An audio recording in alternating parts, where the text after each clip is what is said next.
अस्सलाम वालेकुम बेटा। कैसे हैं आप सब लोग? ठीक हैं।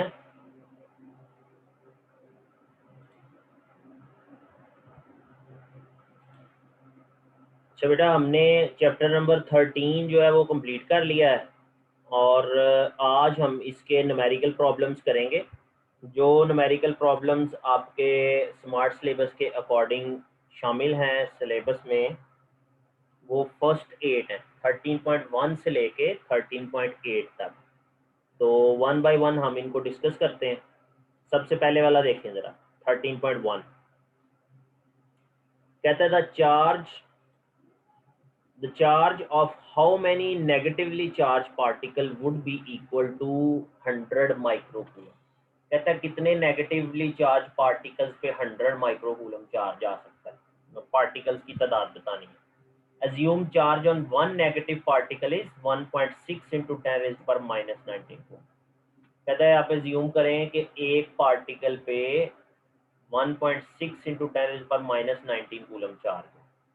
तो हमें टोटल चार्ज भी गिवन है और एक पार्टिकल पे जितना चार्ज आना चाहिए वो भी गिवन है। नंबर ऑफ पार्टिकल्स फाइंड करने हैं। क्या करेंगे? सबसे पहले हमने टोटल चार्ज लिखा जो माइक्रो कूलम में है। माइक्रो की जगह पे ये माइक्रो प्रीफिक्स है, इसकी जगह पे 10 रेज़्ड पर -16 आ जाएगा, -6 सॉरी -6 आ जाएगा। तो ये हमारे पास क्यू की वैल्यू है। और charge on one particle, negatively charge particle, ये इलेक्ट्रॉन का चार्ज है इसलिए ई से हमने इसे रिप्रेजेंट किया हो। इसकी वैल्यू है 1.6 इंटू 10 रेज़्ड पर -19। और फाइंड करने हैं नंबर ऑफ पार्टिकल्स, एन हमने फाइंड करना। नंबर ऑफ पार्टिकल्स को एन कह लिया। अब टोटल चार्ज जो है वो किसके इक्वल होगा? Number of particles multiply by charge of one particle. अब यहाँ से एन फाइंड करना है, तो ये जो चार्ज ऑफ वन पार्टिकल है ई, ये दूसरी साइड पे जाके डिवाइड हो जाएगा ई। तो ये आ जाएगा N is equal to Q over E. इसमें क्यू की वैल्यू पुट कर दी ये वाली, और ये चार्ज की वैल्यू भी पुट कर दी 1.6 इंटू 10⁻⁹। जब आप इनको कैलकुलेटर से सॉल्व करेंगे you will get the answer as 6.25 into 10⁻14 particles. इसमें आपने याद रखना है कि डिनोमिनेटर वाली वैल्यू डबल है, दो वैल्यूज हैं, डिवाइड के बाद ब्रैकेट का साइन आपने जरूर लगाना। कैलकुलेटर में जब आप डिवाइड करते हैं ना, क्योंकि ये नीचे दो वैल्यूज हैं, तो डिमैस रूल के अकॉर्डिंग वो अगर आपने ऐसे ही डिवाइड किया तो वो सिर्फ 1.6 को डिवाइड करेगा और 10⁻⁻19 को मल्टीप्लाई कर देगा। आपने कैलकुलेटर में जब वैल्यू लिखनी है तो डिनोमिनेटर वाली इस पूरी वैल्यू पे ब्रैकेट लगानी है, फिर आपका प्रॉपर राइट आंसर आएगा। ठीक है जी।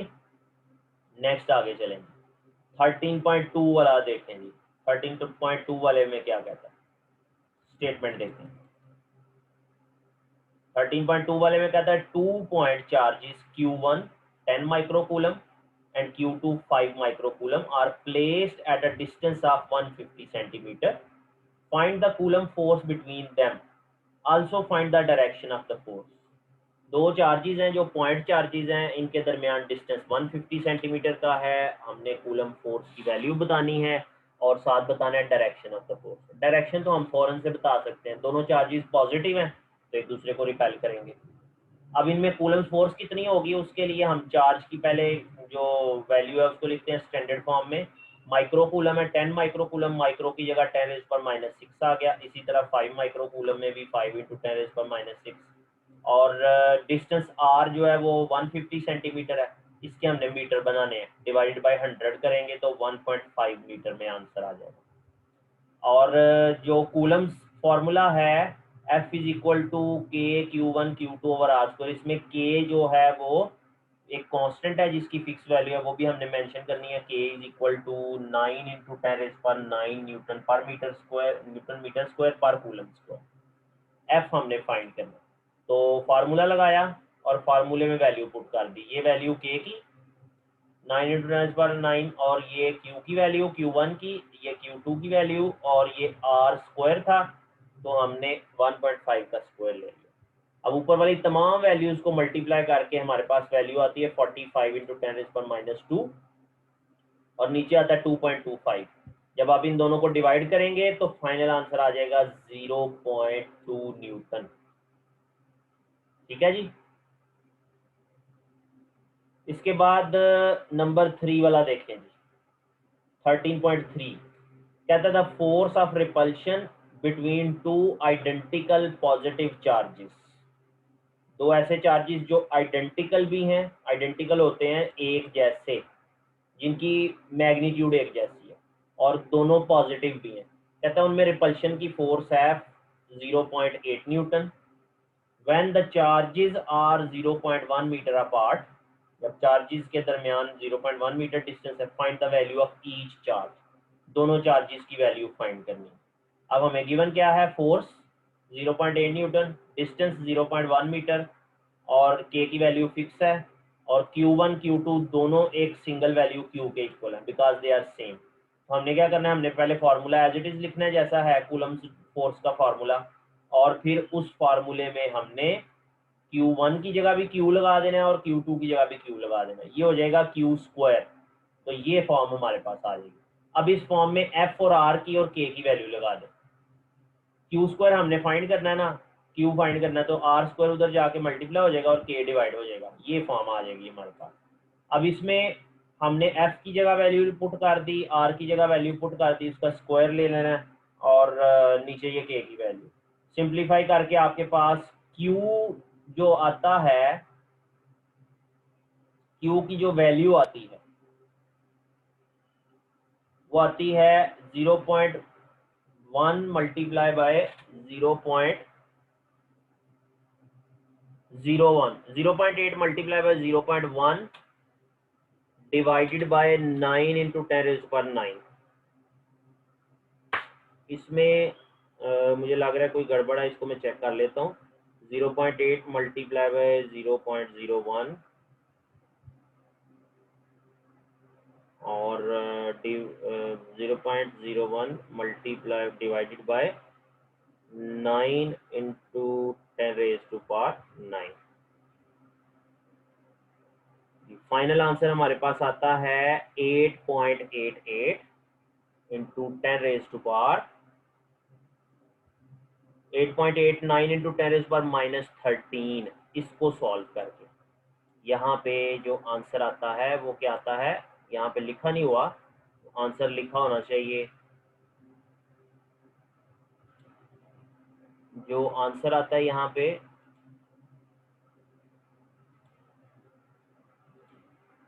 वो मैं आपको लिख देता हूँ। हाँ, हम लिख लेते हैं, एनोटेट कर लेते हैं आंसर जी। आंसर इस वैल्यू का हमारा क्या आता है,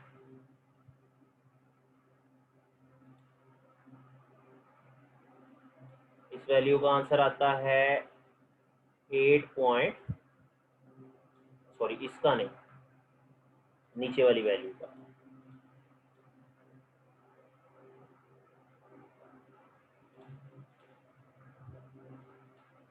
इसका आंसर आता है 8.89 इंटू 10⁻⁻13।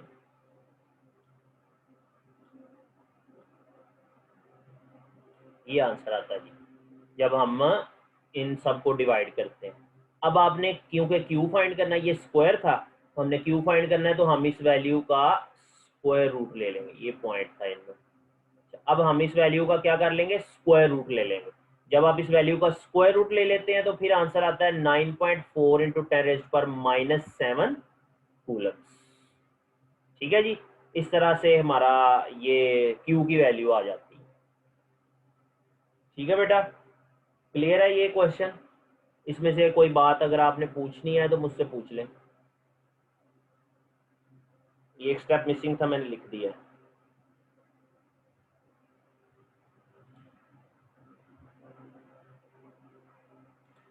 जी आगे चलते हैं जी। नेक्स्ट आगे फिर 13.4 वाला देखें।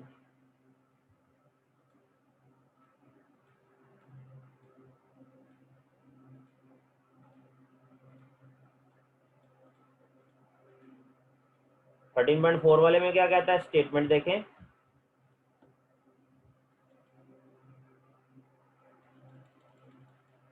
जी कहता है जी, two charges repel each other with a force of 0.1 newton when they are 5 centimetre apart. कहता है दो चार्जेस एक दूसरे को रिपेल करते हैं 0.1 न्यूटन की फोर्स के साथ जब उनके दरमियान डिस्टेंस हो 5 सेंटीमीटर का। Find the force between the same charges when they are 2 centimetre apart. कहते हैं अगर हम डिस्टेंस को कम करके 2 सेंटीमीटर कर दें तो फोर्स कितनी होगी।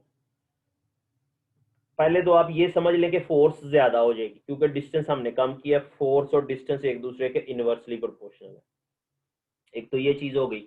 दूसरा, अब हमने फोर्स फाइंड करनी है। तो उसके लिए पहले जो गिवन फोर्स है हमारे पास 0.1 न्यूटन, R1 है 5 सेंटीमीटर, जिसको हम मीटर में लिखें तो 0.05 मीटर आ जाएगा।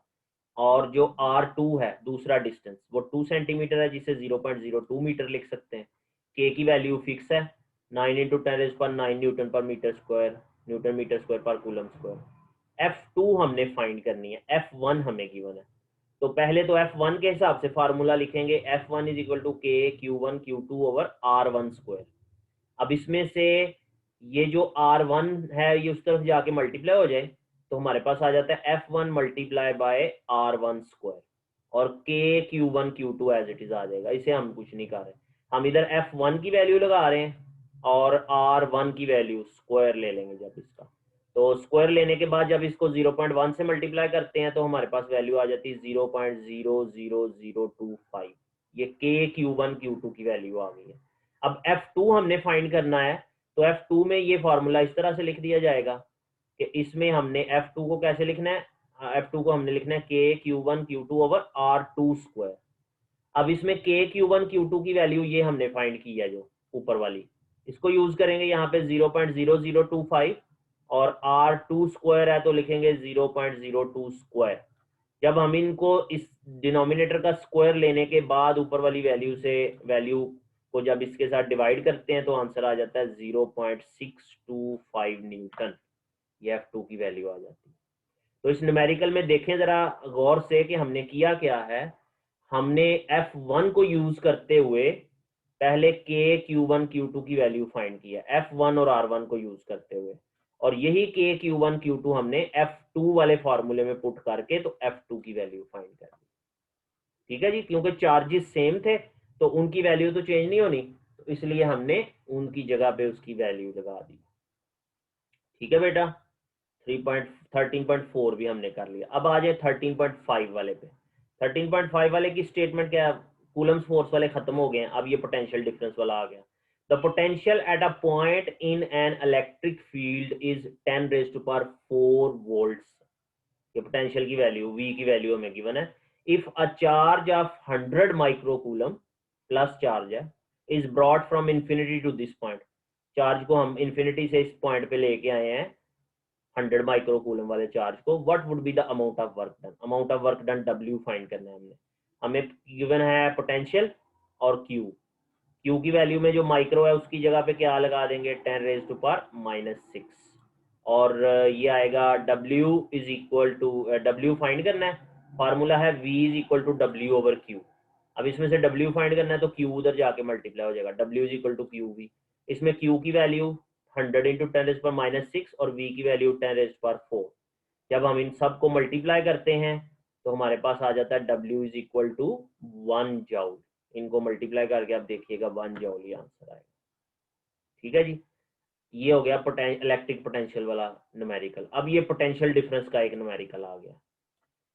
A point charge of 2 coulomb is transferred from a point of potential 100 volt to a point of potential 50 volt। कहता है एक चार्ज पड़ा हुआ था एक फील्ड में और जिस पॉइंट पे पड़ा था वो 100 वोल्ट पोटेंशियल वाला पॉइंट था और उसे हमने वहां से उठाया और 50 वोल्ट पोटेंशियल वाले पॉइंट पे ले आए।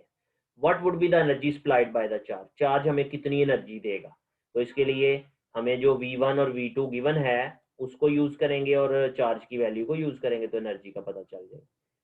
चार्ज है +2 कूलम, V1 है 100 वोल्ट्स और V2 है 50 वोल्ट्स। W वर्क डन या एनर्जी फाइंड करना है तो फॉर्मूला होगा W is equal to Q into V1 minus V2। इसमें हम V1 की वैल्यू V2 की वैल्यू लगा देंगे, Q की वैल्यू लगाएंगे 100 माइनस 50 50 होता है, 50 इंटू 100 करें तो 50 इंटू 2 करें तो 100 जूल हमारे पास वर्क डन या एनर्जी सप्लाइड आ जाएगी। ठीक हो जाए, ये हमने कर लिया पोटेंशियल डिफरेंस का। अब नेक्स्ट वाला जो हमारा न्यूमेरिकल है that is related two capacitors. ये कैपेसिटर से रिलेटेड है। A capacitor holds 0.06 coulombs of charge। कहता है एक कैपेसिटर है जो 0.06 कूलम चार्ज उस पर स्टोर कर सकते हैं when fully charge by a 9 volt battery. 9 volt battery जब उस पर लगाई जाए तो इतना चार्ज स्टोर कर सकते हैं। कहता है calculate the capacitance of the capacitor. Capacitance की वैल्यू फाइंड करनी है। Q हमें गिवन है, Q is equal to C V का फार्मूला लगना है। Q हमें गिवन है 0.06 कूलम्स और V हमें गिवन है 9 वोल्ट्स और C हमने फाइंड करना है। फार्मूला हमारे पास है Q is equal to C V. तो Q is equal to C V के फार्मूले में हम क्या करेंगे, हम Q और V की वैल्यू लगाएंगे। C is equal to Q over V, इस फॉर्म में लिखेंगे पहले फार्मूले को और फिर Q और V की वैल्यू लगा देंगे और इनको डिवाइड करने से हमारा आंसर आ जाता है 6.67 इंटू 10⁻³ फैरेड। ये है कैपेसिटेंस इस कैपेसिटर। इसके बाद जो 13.8 वाला है ये भी कैपेसिटेंस से रिलेटेड है, इसका भी देख लें। 13.8 कहता है capacitor holds 0.3 coulomb of charge when fully charge by a 6 volt battery. कहता है 6 वोल्ट बैटरी जब हम इस पे लगाते हैं कैपेसिटर पे तो वो 0.03 वोल्ट चार्ज स्टोर करता है। How much voltage would be required for it to hold 2 coulomb charge. अगर हम उस पर 2 कूलम चार्ज स्टोर करना चाहते हैं तो हमें कितनी वोल्टेज की बैटरी लगानी पड़ेगी। अब एक कैपेसिटर एक ही है तो इसका मतलब कैपेसिटेंस सेम रहेगी, चार्ज की वैल्यू और वोल्टेज की वैल्यू चेंज हो रही है। तो पहली जो हमें पहला चार्ज गिवन है उसको हमने Q1 कह लिया 0.03 कूलम्स और पहली वोल्टेज को जो है वो हमने कह लिया V1 जो 6 वोल्ट है। Q2 है 2 कूलम्स जो कि हमें गिवन है और V2 हमने फाइंड करना है। जनरल फार्मूला है Q is equal to C V. अगर हम इसे Q1 और V1 की फॉर्म में लिखना चाहते हैं तो C इज इक्वल टू लिखा जाएगा Q1 ओवर V1। तो Q1 की वैल्यू लगाएं 0.03 और V1 की वैल्यू 6 तो इज इक्वल टू आ जाएगा 5 इंटू 10⁻³ फैरेड। इक्वल आ जाएगा 5 इंटू 10⁻³ फैरेड। ये आ गई C की वैल्यू। अब अगर हमने V क्योंकि V2 फाइंड करना है, अब इसी फार्मूले को हम लिखेंगे Q2 is equal to CV2 और V2 फाइंड करना है तो Q2 ओवर C आ जाएगा। तो V2 की फॉर्म ऐसे लिखी जाएगी Q2 ओवर C।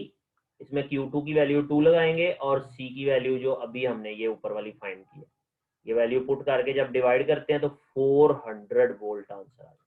तो 400 वोल्ट की हमें बैटरी चाहिए अगर हम उस कैपेसिटर पे 2 कूलम चार्ज स्टोर करना चाहते हैं। ठीक है जी, इस तरह से ये आपके 8 न्यूमेरिकल्स कंप्लीट हो गए हैं।